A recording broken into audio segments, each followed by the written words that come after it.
नमस्कार दोस्तों, आईएएस पाठशाला में सभी का स्वागत है। दोस्तों बहुत बच्चों की क्वेरी आ रही थी। एक्चुअली मैं ये पेपर डिस्कस नहीं करना चाहता था, बट बहुत से लोगों की क्वेरी आ रही थी कि सर जो अभी हाल ही में बीपीएससी ने डिस्ट्रिक्ट आर्ट एंड कल्चर का पेपर करवाया है, उसमें करंट अफेयर काफ़ी पहले के पूछे गए हैं। तो क्या हमको इतना पुराना करंट अफेयर पढ़ना पड़ेगा? क्या 67 बीपीएससी में भी ये पैटर्न रिपीट हो सकता है, ये ट्रेंड रिपीट हो सकता है? तो सर आप इस पे कुछ अपना अगर से बता सकें तो अच्छी बात है। दोस्तों देखिए, बच्चे इस चीज़ को लेकर बहुत परेशान है, करंट अफेयर्स को लेकर। मैंने पहले भी बोला है कि आपको करंट अफेयर के लिए सिर्फ और सिर्फ एक ही स्ट्रेटजी अपनानी है। और करंट अफेयर्स को देखने से पहले हम ये देखते हैं कि ये पेपर आया कैसा था, क्योंकि आप पेपर को सिर्फ करंट अफेयर से जज नहीं कर सकते, आपको पेपर ओवरऑल जज करना पड़ेगा। तो अगर इस पेपर को हम देखें तो मुझे एक पेपर काफ़ी बैलेंस्ड पेपर लगा। मैंने जितना इस पेपर को देखा पहली नज़र में काफ़ी बैलेंस्ड पेपर लगा। और मैं आपसे भी ये रिक्वेस्ट करूंगा कि बीपीएससी जो और एग्जाम का पेपर लेती है, फॉर एग्जांपल ऑडिटर का हो गया, प्रोजेक्ट मैनेजर का हो गया, या फिर आप इसी को देख लीजिए डिस्ट्रिक्ट आर्ट एंड कल्चर का हो गया, इन पेपर को आप एक बार ज़रूर देख लीजिए। एक बार देखने से ये होता है ना कि एक ही आयोग सारे पेपर कंडक्ट करा रही है। तो कई बार क्या होता है कि एक पेपर का क्वेश्चन दूसरे पेपर में आ जाता है, तो इससे ये हो जाता है कि आपको डायरेक्ट पता चल जाएगा उसका आंसर क्या है। जैसे फॉर एग्जाम्पल अगर आप पहली नज़र में देखेंगे तो जो ये पहला क्वेश्चन है कि what is the objective of community development programme, political training, helping village in planning, providing educational facility, improving standard of living, और नन ऑफ दी अबव और मोर देन वंस। तो आपको अगर से याद होगा तो मैंने अपने वीडियो में जिसमें मैंने बताया था कि ई ऑप्शन को कैसे टैकल करें, तो मैंने ये बोला था कि कभी भी अगर से गवर्नमेंट की पॉलिसी की बात करता है तो जनरली उसका मोर देन वन होगा। तो इसका क्वेश्चन का आंसर जो है वो ई होगा। और जहाँ तक मुझे याद आ रहा है शायद ये क्वेश्चन जो है वो 65वीं बीपीएससी में पूछा जा चुका है। तो ये देख रहे हैं आप, ये रिपीट क्वेश्चन है। जैसे क्वेश्चन आप यहाँ देख सकते हैं कि the 9th schedule was introduced in the constitution of India during the prime ministership of, तो इसका आंसर है जवाहरलाल नेहरू। ये 1951 के टाइम पे हुआ था, तो जवाहरलाल नेहरू। तो ये क्वेश्चन जो है वो यूपीएससी में शायद 2019 से पूछा जा चुका है। तो इससे ये होता है कि जैसे आप घटना चक्र लगाएंगे ना तो आपको प्रीवियस ईयर क्वेश्चन मिलेंगे। तो इन सब चीज़ों से आपके लिए क्या इंपॉर्टेंट हो जाता है, ये देखने के लिए कि प्रीवियस ईयर क्वेश्चन हूबहू रिपीट होते हैं। तो आप घटना चक्र को भी लगाइए, और ये जो पेपर कंडक्ट हुए हैं, 2-3 पेपर पिछले 1 साल में या 6 महीने जो कंडक्ट हुए हैं, उन पेपर को भी लगाइए, ताकि आप समझ पाएँ कि बीपीएससी का मूड क्या है, बीपीएससी कैसे चल रही है। बट इसके साथ मैं ये भी कॉशियस कर देता हूँ आपको कि ज़रूरी नहीं है कि हर पेपर को उसी तरह लिया जाए।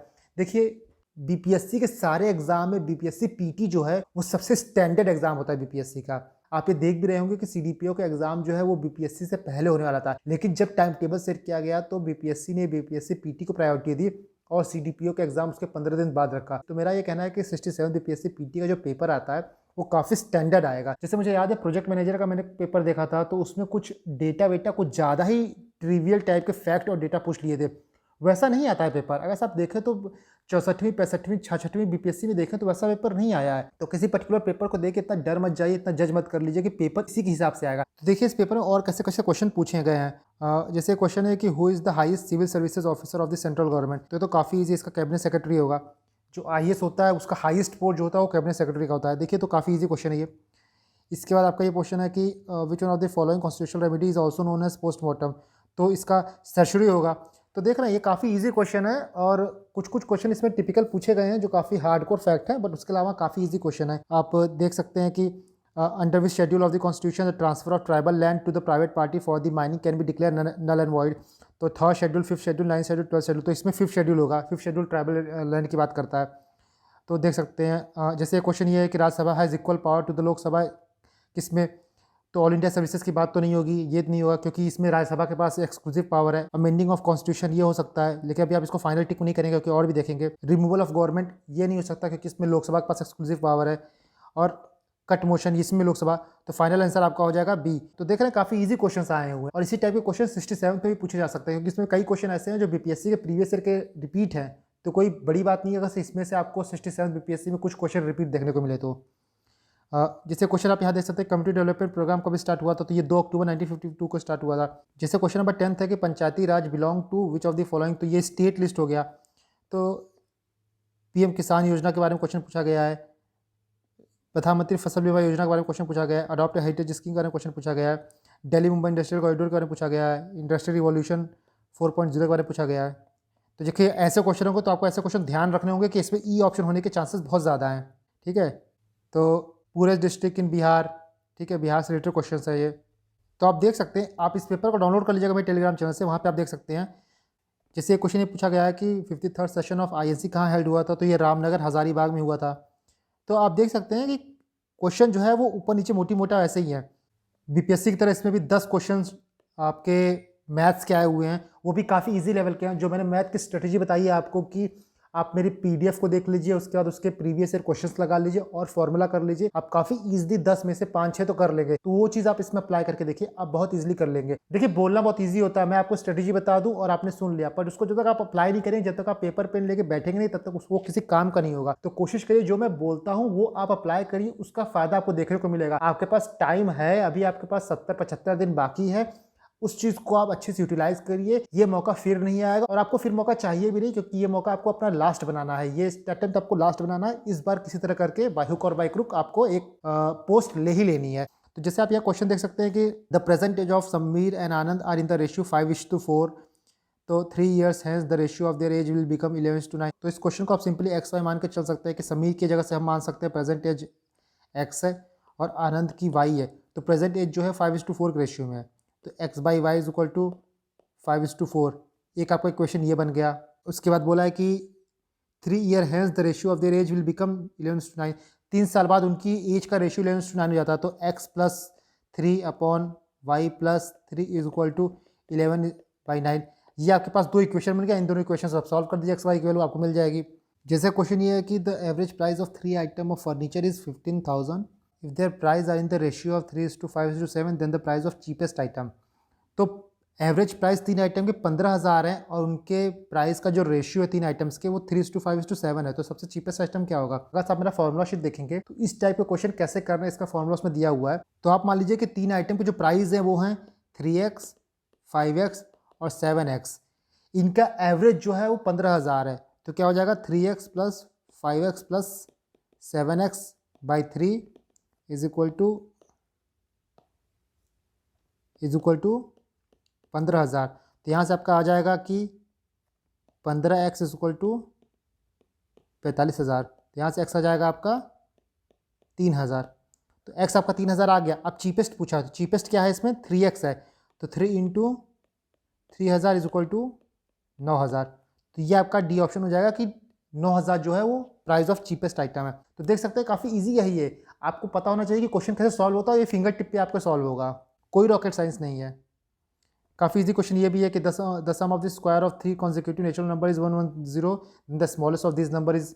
सिंपली आप नंबर को लेके उनका स्क्वायर निकाल के फिर आप पुट करके ऑप्शन को पुट करके इसको निकाल सकते हैं। इसको देखिए क्वेश्चन ये है कि a by B plus B by a is equal to 2 है, then a minus b is equal to क्या होगा? तो ये क्वेश्चन को अगर आप सिंपली खोलने की कोशिश करेंगे ना, कि जैसे कि a by B plus B by a equal to 2 है, तो यहाँ से लेके आप ए बी करके आप यहाँ से A square plus B square is equal to 2 करेंगे, तो ये थोड़ा सा बड़ा हो जाएगा। इस तरह करेंगे तो ये क्वेश्चन काफ़ी टिपिकल हो जाएगा। तो क्वेश्चन को आपको थोड़ा सिंप्लीफाई करना पड़ेगा। वो कैसे सिंप्लीफाई करेंगे मैं बताता हूँ आपको, कि आप a बाई बी को x मान लीजिए, तो b बाई ए हो जाएगा आपका 1/x। तो यहाँ से हमको a बाई बी की वैल्यू यहाँ पता चल गई और b बाई ए की यहाँ पता चल गई। तो इसको पुट कर देंगे हम लोग, x plus 1/x is equal to 2। इसको जब हम लोग सॉल्व करेंगे तो यहाँ से हो जाएगा x square plus 1 is equal to 2x। ये आपका आ गया x square plus 1 is equal to 2x। 2x को हम लोग एक तरफ लाते हैं तो हमारा क्वाड्रेटिक इक्वेशन बन जाएगा x square minus 2x plus 1 equal to 0। तो इसको जब हम लोग सॉल्व करेंगे क्वाड्रेटिक को, तो हमारा आ जाएगा x माइनस 1 का whole square is equal to 0। तो यहाँ से हमारी x की वैल्यू आ जाएगी x इज इक्वल टू 1। तो हमारी x की वैल्यू 1 आ गई और हमें पता है कि हमारा a by b equal to x है, तो हो जाएगा a by b equal to 1 हो जाएगा, जिससे हमको पता चल जाएगा कि हमारा a इक्वल टू बी है। तो अगर a इक्वल टू बी है तो a माइनस बी क्या हो जाएगा? हमारा 0। तो इसका आंसर हो जाएगा D0। तो इस तरह क्वेश्चन आप करेंगे। ये क्वेश्चन कैसे आप कर पाएंगे? ये आपके पास थोड़ी प्रैक्टिस होगी, थोड़ा आपको चीज़ों को सिंप्लीफाई करने का आइडिया होगा, तब आप इस क्वेश्चन को इजीली कर पाएंगे। नहीं तो आप इस मेथड से जाएंगे कि a by B plus B by A को सॉल्व करके, ये थोड़ा टिपिकल हो जाएगा और लास्ट में जाकर आप फंस सकते हैं और टाइम टेकिंग चीज़ें होती जाएंगी। इसके बाद देख सकते हैं साइंस का पोर्शन है क्वेश्चन, जिससे आप यहाँ देख सकते हैं the inter molecular force of attraction between molecules of same substance is called.